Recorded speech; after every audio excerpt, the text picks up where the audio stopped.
Muy buenas tardes. Doctor Raúl Plasencia Villanueva, presidente de la Comisión Nacional de Derechos Humanos, muchísimas gracias por su invitación. Señor ministro don Guillermo Ortiz Mayagoitia, presidente de la Suprema Corte de Justicia de la Nación. Señor diputado Francisco Ramírez Acuña, presidente de la Mesa Directiva de la Cámara de Diputados. Señor senador Carlos Navarrete Ruiz, presidente de la Mesa Directiva del Senado de la República. Doctora María Patricia Cursain Villalobos, integrante del Consejo Consultivo de la Comisión Nacional de los Derechos Humanos. Señoras y señores expresidentes de la Comisión Nacional de los Derechos Humanos, licenciado Jorge Madrazo Cuellar, doctora Mirel Rocati Velázquez, doctor José Luis Soberanes Fernández, muy respetados integrantes del Consejo Consultivo de la Comisión Nacional de los Derechos Humanos aquí presentes, integrantes del Presidium, señoras y señores legisladores, diputadas, diputados, senadoras, senadores, presidentes de comisiones vinculadas a la materia de los derechos humanos, muy estimados trabajadores, servidores públicos de la Comisión Nacional, señoras y señores.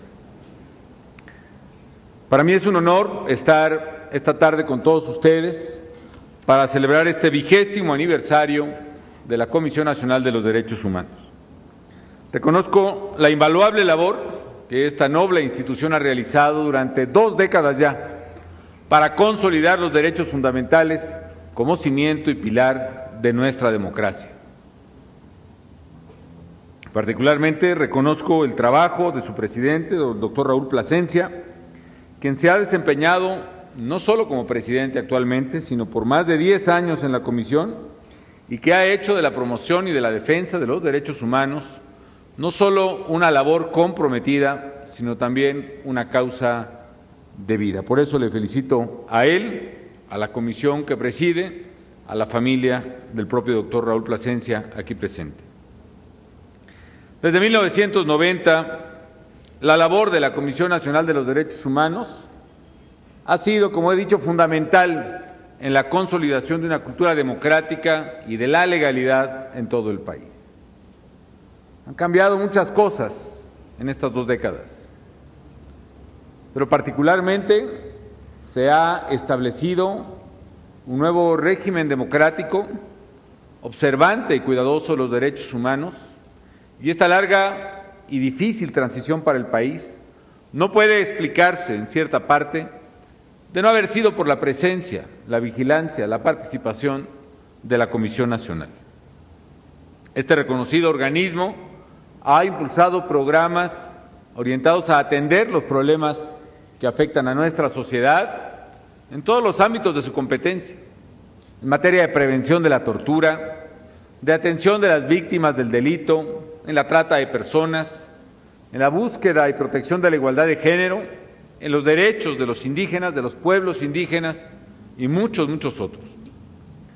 Como parte de este esfuerzo, a lo largo de 20 años, la Comisión ha emitido más de 2,000 recomendaciones y ha atendido más de 50,000 casos de violación a los derechos fundamentales. Sobre todo, la Comisión ha estado presente en la vida pública. Ha sido una conciencia activa de nuestra sociedad en esta materia y ha logrado generar también una conciencia colectiva, una plena certeza, un pleno conocimiento común de la importancia de la materia de los derechos humanos y ha despertado en la población esta necesaria cultura de respeto a ellos, a los derechos humanos, como premisa indispensable para hacerlos valer en una sociedad tan compleja como lo es la mexicana y como es cualquier sociedad en este siglo XXI. De hecho, la Comisión es hoy un referente de atención para los mexicanos que consideran que sus derechos humanos han sido violados.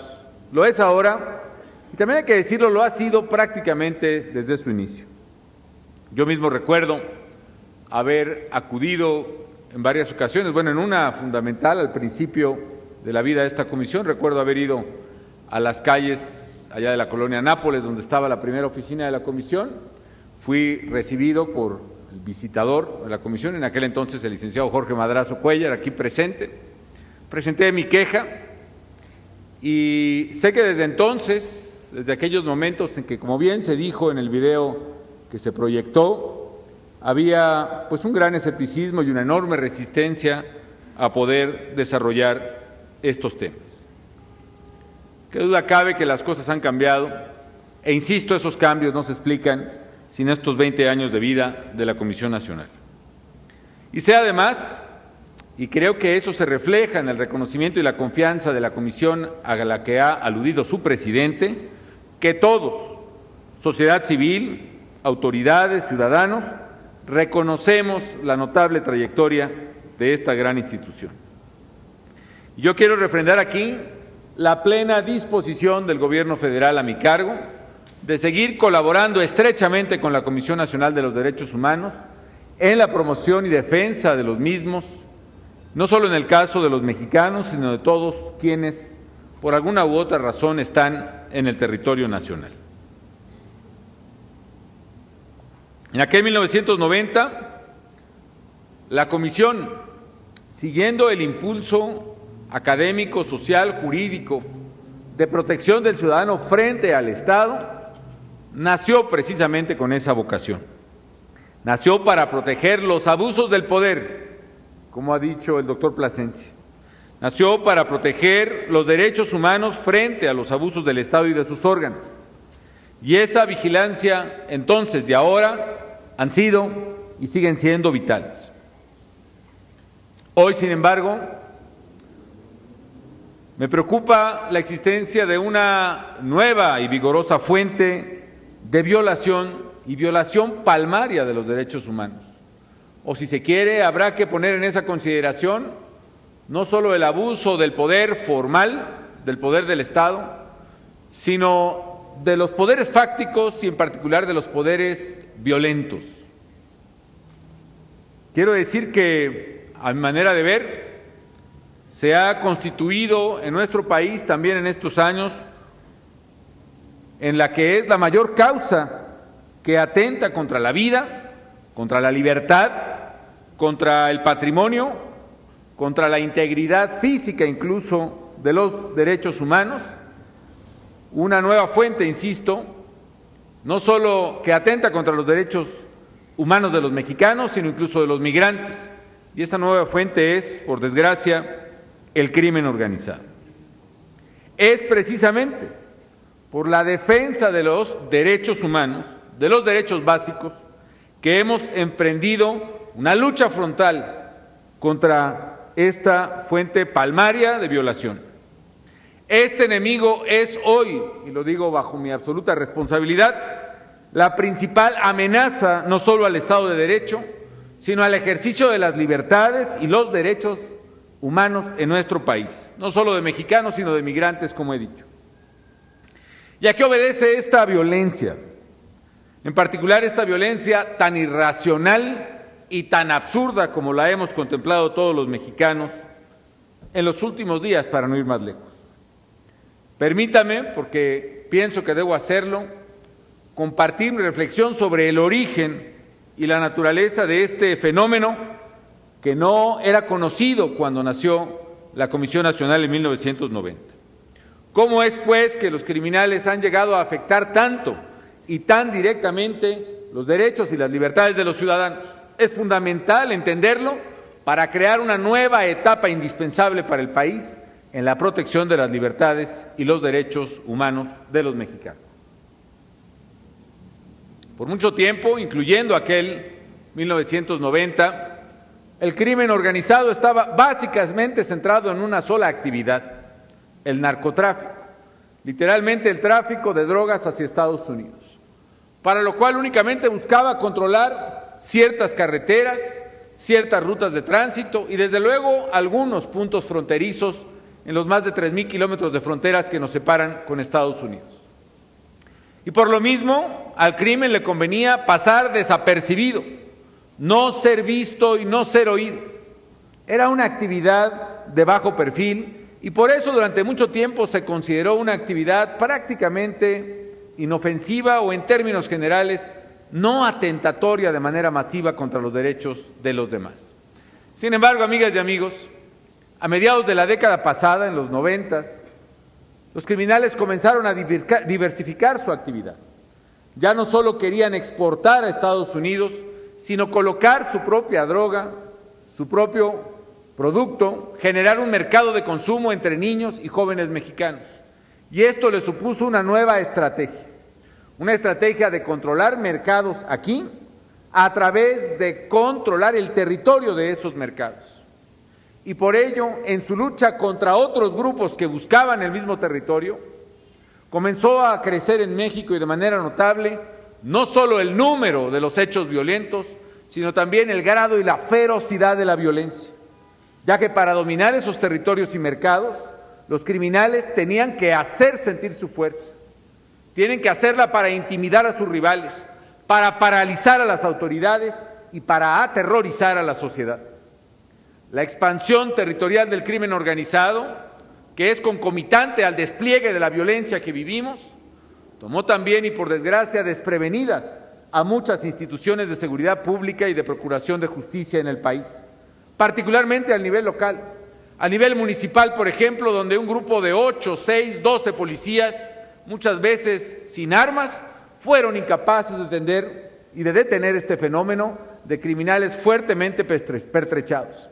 Coincide, por cierto, que en el 2004 en Estados Unidos se liberó de manera irresponsable la venta de rifles de asalto y armas de alto poder balístico, que fueron vendidas masivamente a estos criminales. Y estos grupos que buscaron apoderarse del control de pueblos y ciudades grandes y pequeñas, lo lograron en algunos casos prácticamente sin encontrar resistencia, incluso muchas veces al cobijo de la complicidad. Y en un principio, asumidos como dueños de plaza, como cualquier mafia del mundo, comenzaron a extorsionar a otros delincuentes, a quedarse con sus rentas. Pero una vez hechos del control fáctico de un territorio, y por eso hablo de factores nuevos de poder, de elementos de poder fáctico, comenzaron a hacerse del control de esos territorios y con ello hacerse del control de la vida de los ciudadanos. Por eso comenzaron también a robar, a extorsionar o a secuestrar gente honesta. Esto es, amigas y amigos, el fenómeno que yo he percibido y que encontré al inicio de esta administración. Y por lo mismo comparto ante ustedes, en este recinto fundamental de protección de los derechos de los mexicanos, la convicción de entonces, y ahora mucho más firmemente arraigada, de que había que actuar y que hay que actuar con decisión, con determinación, con firmeza, en defensa de la sociedad y en defensa de la seguridad de la población. Por eso es este esfuerzo, el despliegue en el que el Estado usa su poder de coacción para poder hacer valer la ley y para poder hacer respetar los derechos de los más indefensos. Sé que como Estado mexicano necesitamos hacer valer los derechos humanos no solo frente a los órganos de poder mismo, sino frente a cualquier circunstancia que violente los derechos humanos. Y qué duda cabe que la mayor amenaza la constituye ese poder fáctico que ciega la vida de inocentes, que asalta, que extorsiona, que secuestra, que coarta la libertad, lo mismo de un periodista, que de un ganadero y que de un migrante. Por esa razón, amigas y amigos, lo hacemos y lo hacemos, debemos hacerlo al mismo tiempo bajo la consigna de actuar contra quienes atentan contra los derechos humanos sin violentar a nuestra vez los derechos humanos. Por eso estamos actuando y trabajando en varias áreas. Ahora yo quisiera simplemente repasar rápidamente lo que hemos hecho porque queremos colaborar con la Comisión Nacional en un cometido que consideramos común, que es la protección de los derechos fundamentales de los ciudadanos. Primero, estamos fortaleciendo y ampliando la protección a las víctimas de los delitos. Y una reforma fundamental aprobada por el Constituyente Permanente ha sido la reforma al sistema de justicia penal, con el que México no solo adapta un sistema acusatorio con juicios orales mucho más transparentes, sino también establece una legislación especial en favor de los derechos de las víctimas. Segundo, nos hemos comprometido con la libertad de expresión.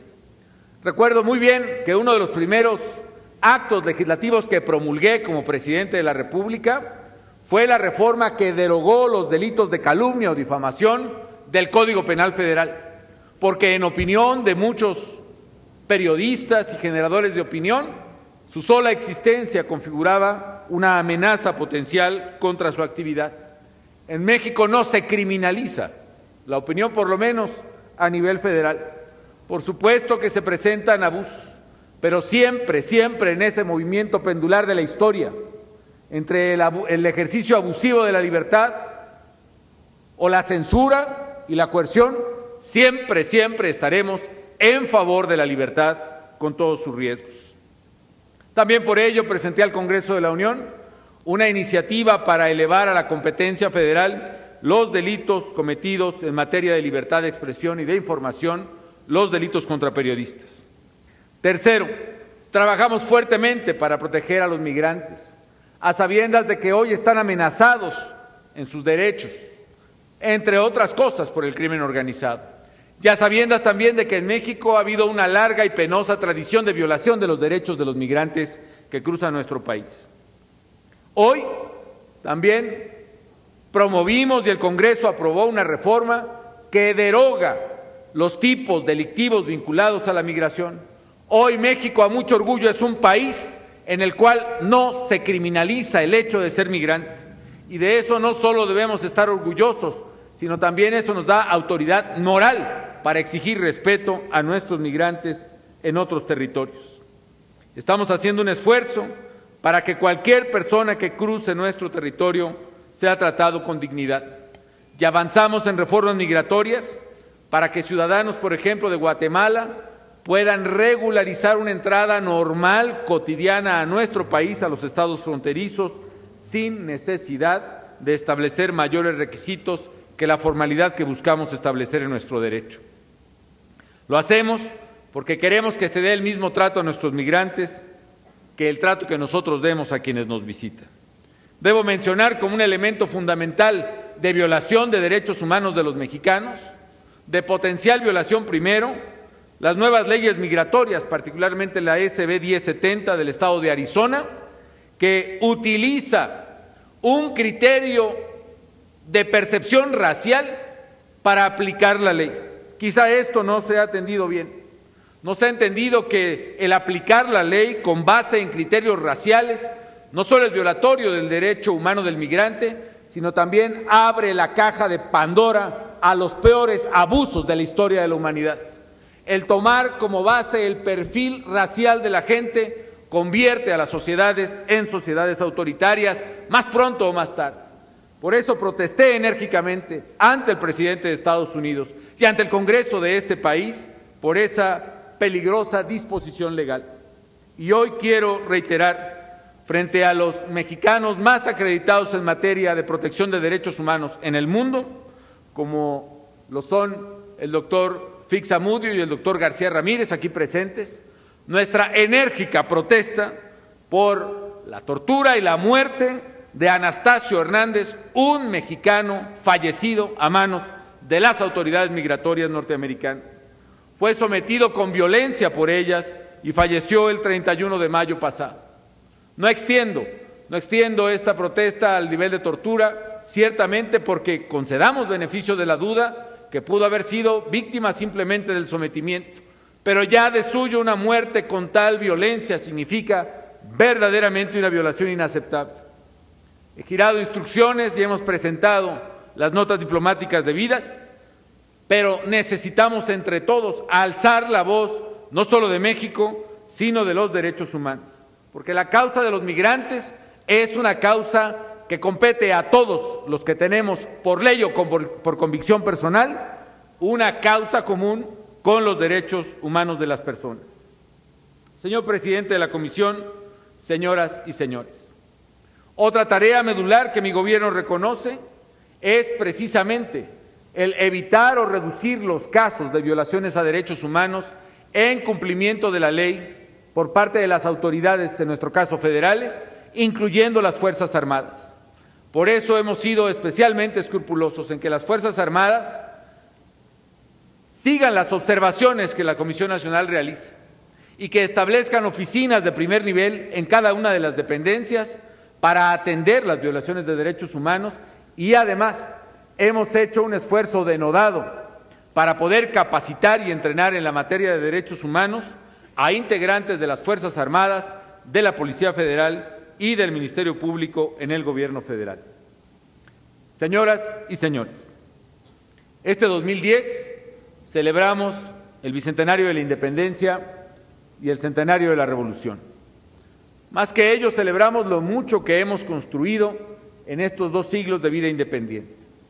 Y creo que de ello algo valiosísimo ha sido lo construido en estos últimos 20 en materia de derechos humanos. La Comisión Nacional, pues, está dentro de la historia moderna de México, y qué bueno que le esté. En 1810, una generación de valientes puso fin a la opresión y conquistó para los mexicanos la libertad. En el 910, otra generación de audaces revolucionarios combatió por la democracia, por la justicia, y logró que se estableciera en México los derechos en una Carta Magna como es la Constitución mexicana. Hoy, a la nuestra, que es generación del centenario y del bicentenario, quizá no nos toca la ardua tarea de conquistar las libertades y consignarlas en la ley. Nos toca otra tarea igualmente importante, que es defenderlas y preservarlas, es ampliar las libertades. A nosotros nos toca impulsar los cambios profundos que un México diferente y mejor, un México fuerte, un México más seguro, un México más libre merece, y sobre todo un México más y más respetuoso cada día con los derechos humanos.